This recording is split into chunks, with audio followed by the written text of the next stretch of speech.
I'm very happy to be here. I was I was thinking about the title for this talk, The Edge of the Known. And as happens, my mind went off on 1,000 tangents. What do we know? How do we know anything? What drives my thoughts and behaviors? Is it just my past experience and what I was taught? Where do these totally off the wall ideas come from? Why did I assume collective unconsciousness only contributed to my bad behaviors? And then I got my science of mind aha moment. And I remembered, there's only one mind. And that one mind contains every thought ever thought. Every thought and experience I have ever had is in the one mind. Every thought and experience you have ever had is in the one mind. Everything is in and comes from the one mind. And we have our human side in this collective unconscious, and the one mind is so much more. But I want to understand the one mind from my human perspective. And how do I use this collective unconscious and move beyond the human boundaries created by it? So I looked up what Carl Jung meant by the collective unconscious, just to be sure I remembered it correctly. I kind of did and kind of didn't. But AI says Carl Jung's collective unconscious is a segment of the deepest unconscious mind, genetically inherited rather than personally experienced, and common to all human beings. The collective unconscious is not shaped by personal experience, but is inherited, acting as a reservoir of human experience across history. It's everything we've ever thought or experienced. It's why we can understand each other and have compassion for what anyone is experiencing, or disdain for what they're experiencing based on our pathway into the collective unconscious. As we each bring our own interpretation of the human condition based on our own experiences. What we've learned in life and what we're experiencing now, what we choose to believe and what we focus our attention on. And that piece of us is how we access the collective unconsciousness. Well, the collective unconscious, that human history. We come from our own knowing. And I realized the other day that this collective consciousness has been a blessing in my life. I used to only see it as the basis for things I didn't want or bad things happening, that's just part of human history. But I found that I think it's really been a blessing. Most of you know I've been walking with my mom on her path with dementia. And I've read a little on the condition.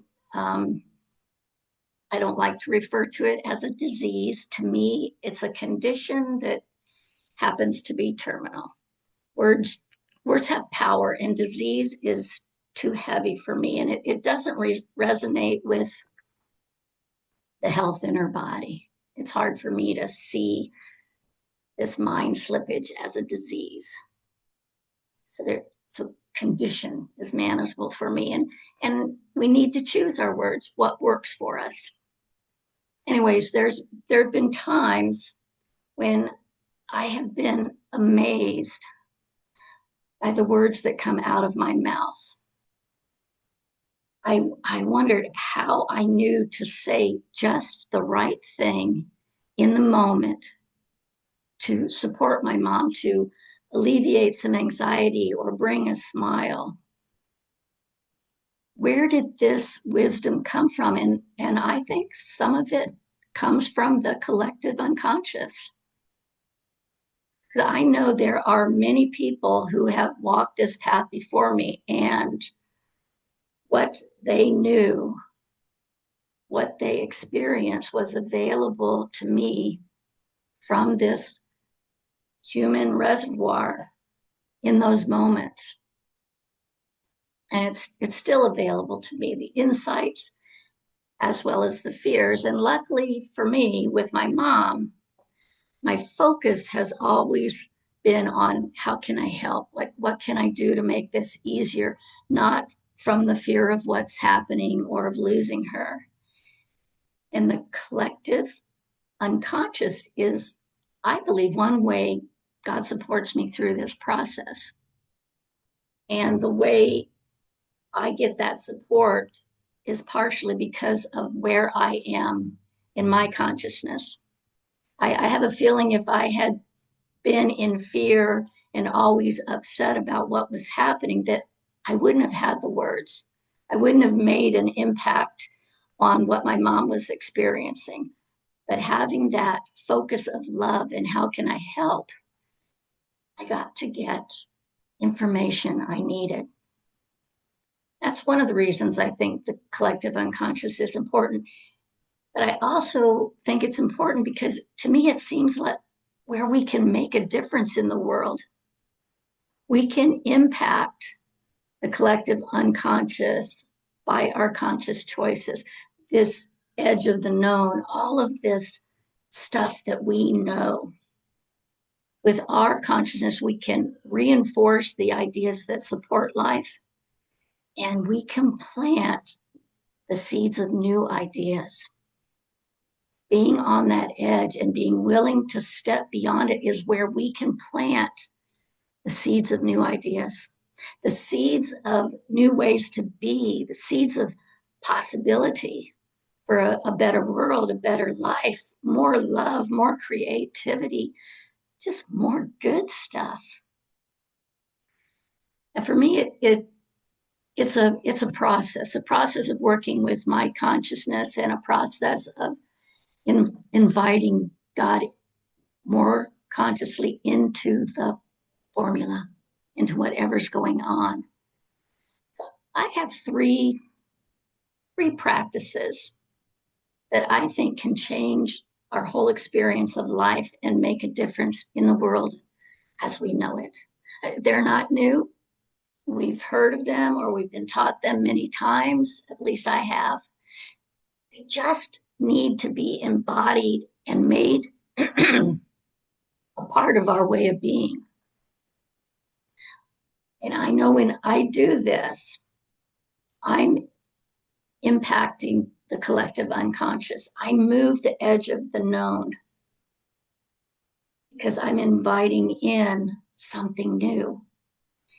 And that's how I feel that I can change the future now, and that excites me.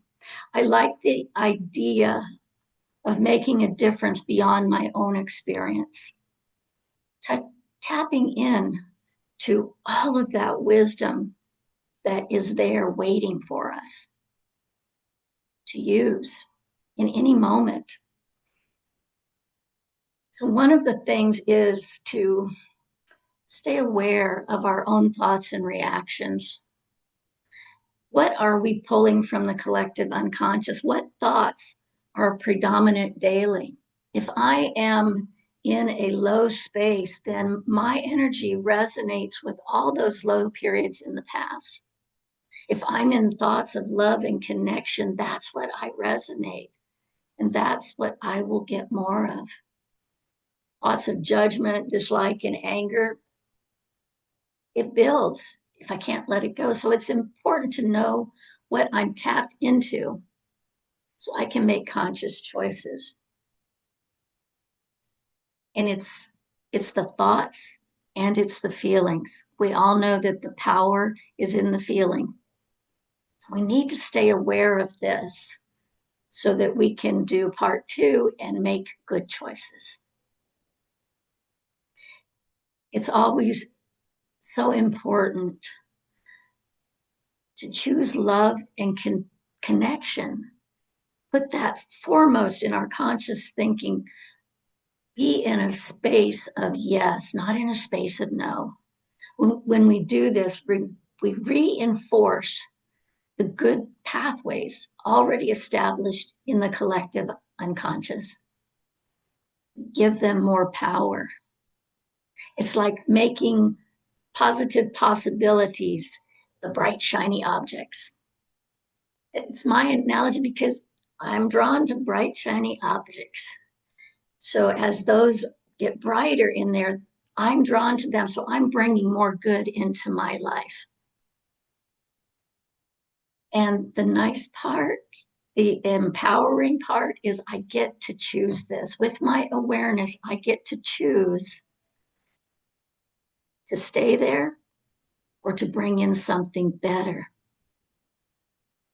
And if I'm in a low place and I choose to stay there, I'm reinforcing places I don't want to get my inspiration from. I don't want my answers from that low place. So I want to go and make the choice to be in a better place, expressing life, bringing in light. And so I get to choose that. And that's part of the thing too, is you have to remember you are always at choice. You can hang out and not happy, or you can bring in the other tools you have that lightens your energy so that you're open and responsive to that greater historical knowing of our humanness. And also from the inspiration from the divine, which brings me to the third thing that is so important, because this is the part that actually takes us beyond the edge of the known. This opens us up to that amazing wisdom that's out there. We have to take time to be in the silence and listen. The greater mind, the one mind, that universal consciousness, it's greater than the collective unconscious. This is where all possibility is. Anything new comes from that connection we have with the divine when we take time to be silent and listen. Then we can move beyond the edge of the known and, my goodness, bring in new bright, shiny objects that other people will be able to learn and grow from when they need support. And that natural process of our human knowing speaks to us. So in that silence, and when we listen, we let God, the one mind, speak to us with new possibilities. I like this quote from Ernest Holmes in this thing called You. He writes, "Your soul belongs to the universe. Your mind is an outlet through which the creative intelligence of the universe seeks fulfillment." Our soul is calling for this opportunity to be more. And how we can be more is being an outlet for that creative intelligence. We need to be silent and open our minds to the creative intelligence where all we have never thought of or imagined is already there. I can't imagine what I can't imagine. But in the silence, I have the opportunity to open up to that one great mind that already has everything there. So to move beyond that edge of the known and bring in something new into the unknown, we have to be silent and listen. Let God inspire us to something new, something really new. I remember reading about Albert Einstein and Thomas Edison and how they took time for silence. I know there's other scientists as well. They would do their scientific work and get stuck. And then they would take time to just be silent. And they got ideas and solved their scientific problems in the silence. I don't know the exact saying, but you can't solve the problem from the consciousness that created it. Tells me I have to raise my consciousness. And silence, listening, being in that space with the divine allows that to happen. That silence is me saying yes, and it opens the door so that God can say, here you go, I've been waiting. The mind is God, spirit, universal, creative intelligence is always there, ready to share anything new because it wants to fulfill its creative purpose, and that has to come through us. I want to reread the one quote that Sandy gave us. It was from Ernest Holmes in the text. We are surrounded by a mind or intelligence that knows everything, that the potential knowledge of all things exists in this mind, that the abstract essence of beauty, truth, and wisdom coexist in the mind of the universe, that we also exist in it and may draw from it. But we draw from it. What we draw from it, we must draw from the channel of our own minds. A unity must be established, and a conscious connection must be made before we can derive the benefits which the greater mind is willing to reveal or impart to us. We need to make time for this unity, this conscious connection, so we can receive what the one mind, the universal intelligence, has to give, wants to give. The universe is always expanding, and only through us if we allow it. I know in our culture, we often rush to fill space with words, noise, opinions. Silence feels vulnerable. Many of us are uncomfortable with silence. I know a lot of people that can't even have silence in their homes. You know, the TV or the radio is always on, something to fill the silence, to avoid our own thoughts. But it's in the silence where we connect with the greater mind. If we can be vulnerable and just listen, even, you're talking with a friend and it's one sentence right after another. And the times when I've been able to just let the silence be there, the conversation goes deeper. We're allowing space for the wisdom of the divine to come in and enhance a very natural conversation. And I know it's the silence is vulnerable, but that's where we connect with the greater mind. Brene Brown says to be vulnerable is to be courageous.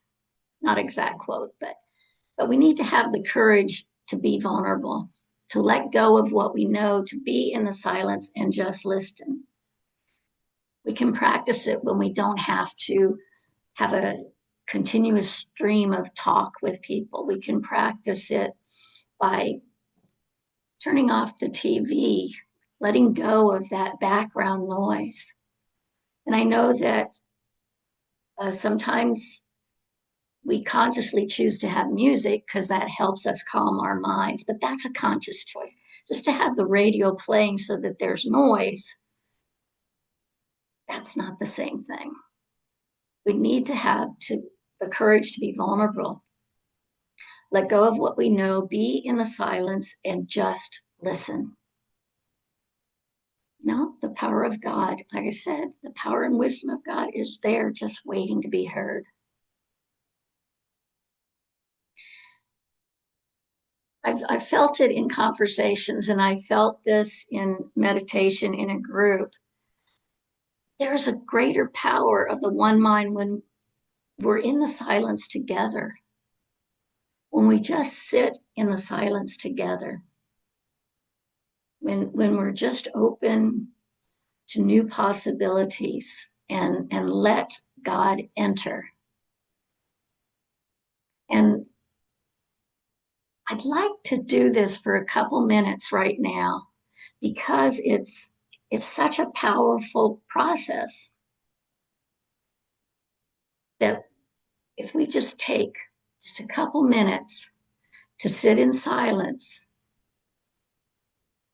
let it be uncomfortable, let it be peaceful, let it be whatever it is, and know that you're in community doing that. So I'm going to just say a couple little words, and then I'm going to be silent and let you be silent with me.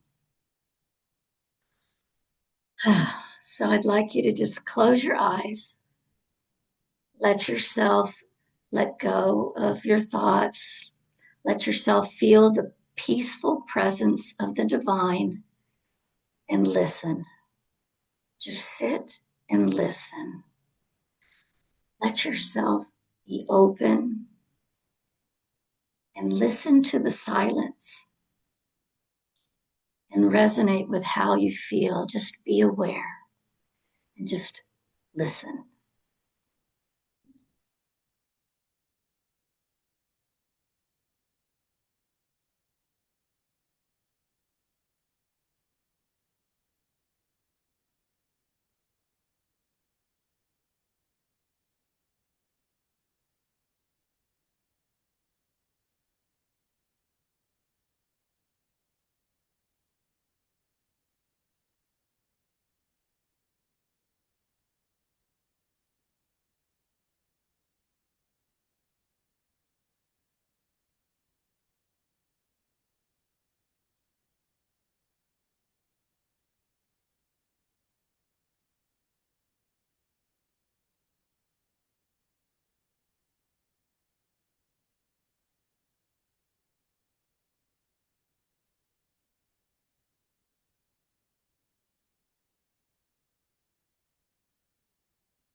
Now let your awareness come back to my voice. I know this was a short practice of silence, but any practice of silence, no matter how short, is a chance to connect, a chance to be open, a chance to let go of stress, to let new come in. So when you're ready, just open your eyes and be here. Be here. And I want to thank you for sharing this silence with me because I know it can be uncomfortable, even for just a minute and a half or 2 minutes. But the silence is where we move beyond the edge of the known to new possibilities, to new experiences, and an expanded expression of life. I really invite you to take time whenever you can to let yourself go there, even a couple minutes.